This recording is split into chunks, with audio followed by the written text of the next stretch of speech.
সুপ্রিয় দর্শকবিন্দু, আসসালামু আলাইকুম। চলে আসলাম শারমিন স্টোরি পেজ থেকে একটি বাস্তব জীবনের ঘটনা শেয়ার করার জন্য, ভালোবাসারই একটি ঘটনা। সো চলুন আজকের ঘটনাটি আমরা সবাই শুনে আছি। তবে একটা কথাই বলবো, প্লিজ আপনারা সবাই আমার আজকের স্টোরিটি শুনে যাওয়ার চেষ্টা করবেন, কারণ আজকের স্টোরিটি খুব দুঃখজনক একটি স্টোরি। আজকের স্টোরিটি মূলত আমারই এক সম্পর্কের কাজিনের। সো আমার কাজিনটি এই দুনিয়াতে বেঁচে নেই, কিন্তু তার স্টোরিটি আমি শেয়ার করার জন্য চলে আসলাম। সো চলুন মূল কাহিনীতে। ওর নাম হলো রাইসা। রাইসা খুব ছোটকাল থেকে চঞ্চল এবং দেখতে শুনতে খুব মিষ্টি একটি মেয়ে।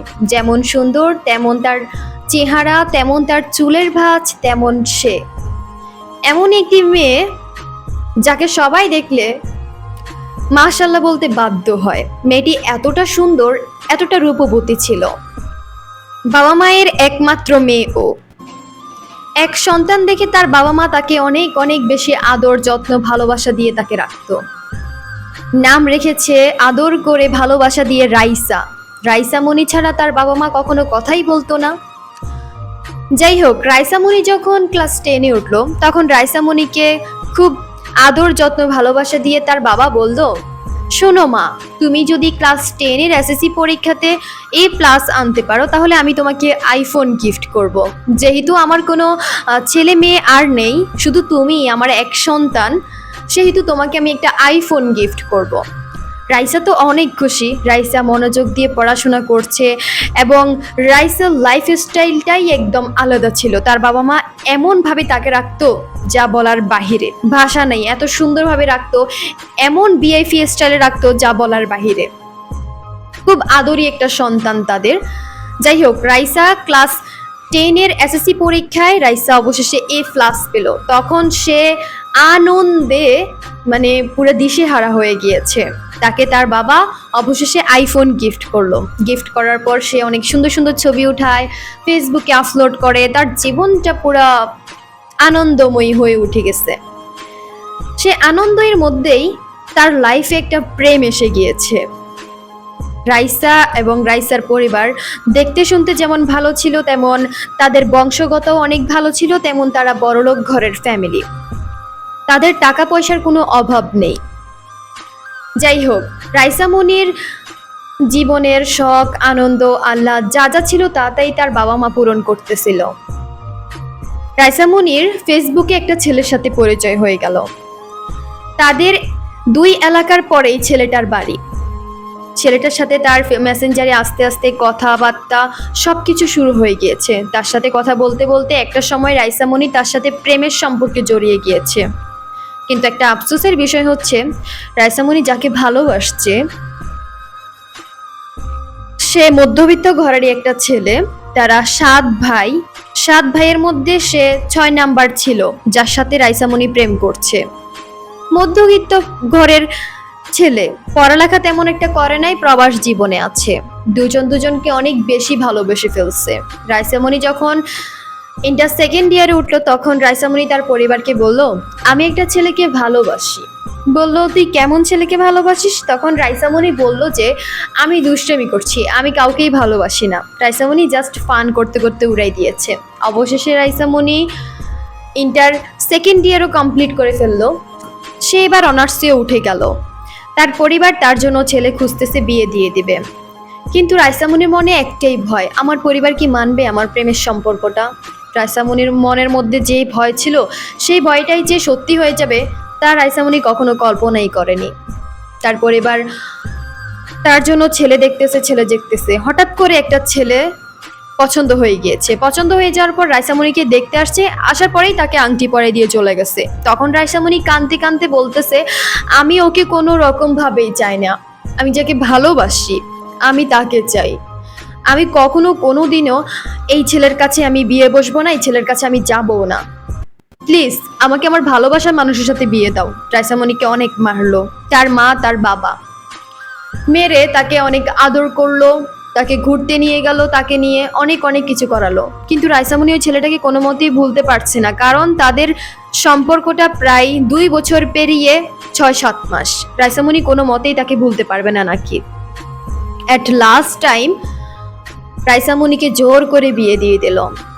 বিয়ে দেওয়ার পর রাইসামণি বলছে না, আমি কোনো মতেই ওই ছেলের কাছে যাব না, আমি প্রয়োজনে তার কাছে চলে যাব, তাও আমি কোনো মতেই আমি এই ছেলের সংসার আমি করব না। রাইসামণিকে অলরেডি বিয়ে দিয়ে দিয়েছে, বিয়ে দেওয়ার পর সে তার শ্বশুর বাড়িতে গিয়েছে। শ্বশুর বাড়িতে যাওয়ার পর তার ফার্স্ট নাইট তার বাসুর ঘরে সে তার হাজবেন্ডকে বলতেছে, দেখেন আপনি আমার কাছে আসবেন না, তার একটাই কারণ আমি একজনকে ভালোবাসি, আমি আপনার কাছে বিয়ে বসতে চাই নাই, আমার পরিবার আমাকে আপনার কাছে বিয়ে দিয়ে দিয়েছে, এবং আমার ভালোবাসার মানুষটি ওমানে থাকে, সে দেশে আসবে, আমি তাকে বিয়ে করব, কিন্তু আমি আপনার হতে পারবো না, সরি, আমাকে মাফ করেন আপনি।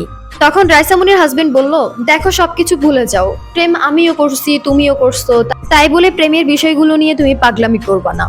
এই কথা বলে রাইসামণিকে বুঝ দিয়েই রাইসামণির হাজবেন্ড চলে গেল রুম থেকে অন্য রুমে গিয়ে ঘুমিয়ে গিয়েছে। তার ফার্স্ট নাইট এভাবেই গেল।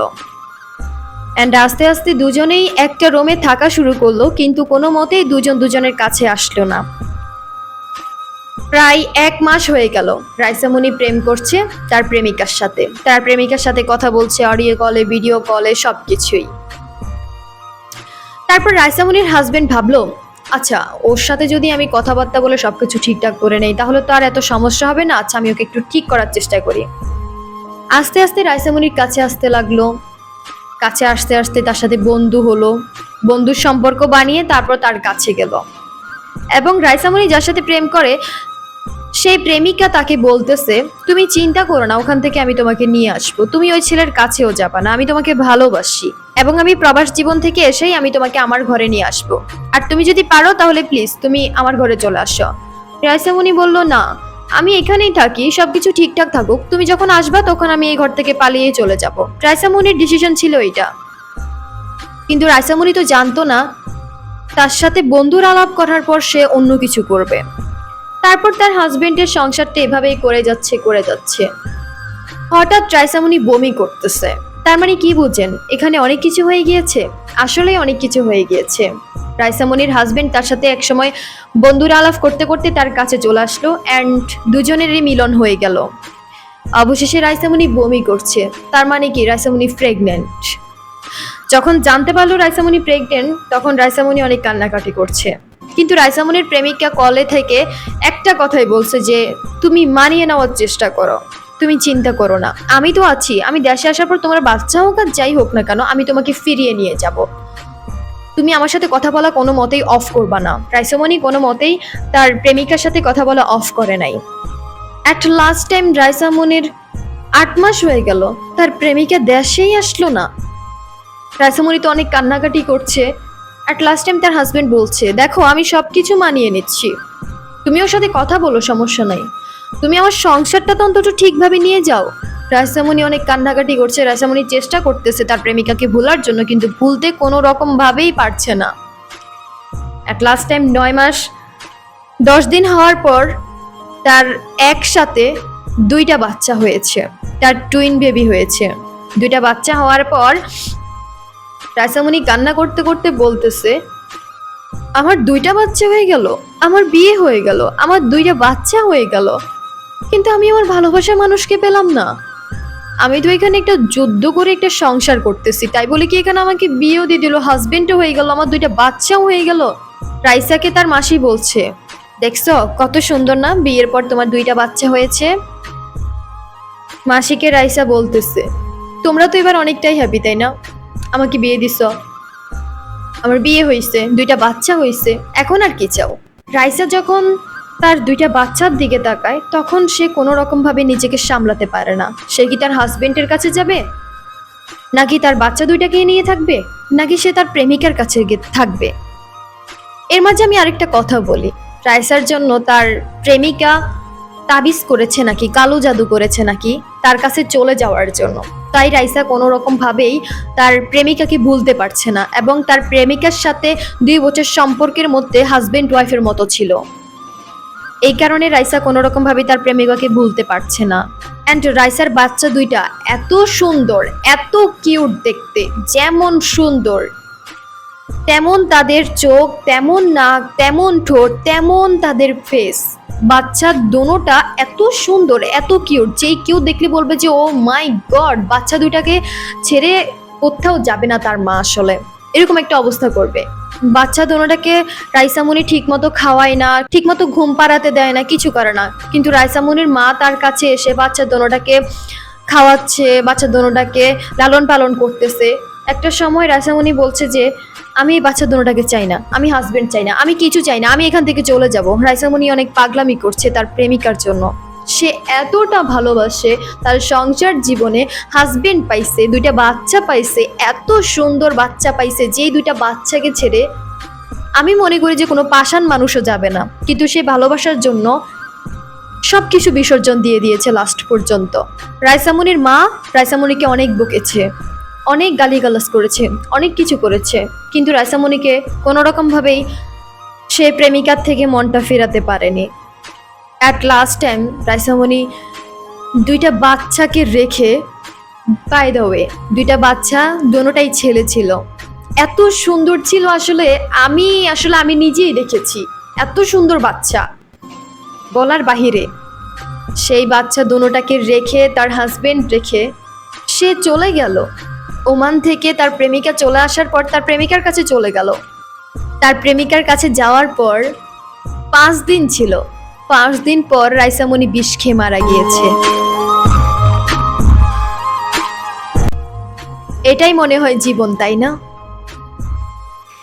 একটা মেয়ে এতটা ভালোবাসতে পারে একটা ছেলেকে, বিয়ে হয়েছে, হাজবেন্ড, দুইটা বাচ্চা, একটা মেয়ে এতটা ভালোবেসেছে একটা ছেলেকে যে তার জীবনে একটা হাজবেন্ড এসেছে, দুইটা টুইন বেবি তার একসাথে হয়েছে, তাও দুটোটা ছেলে বাবু।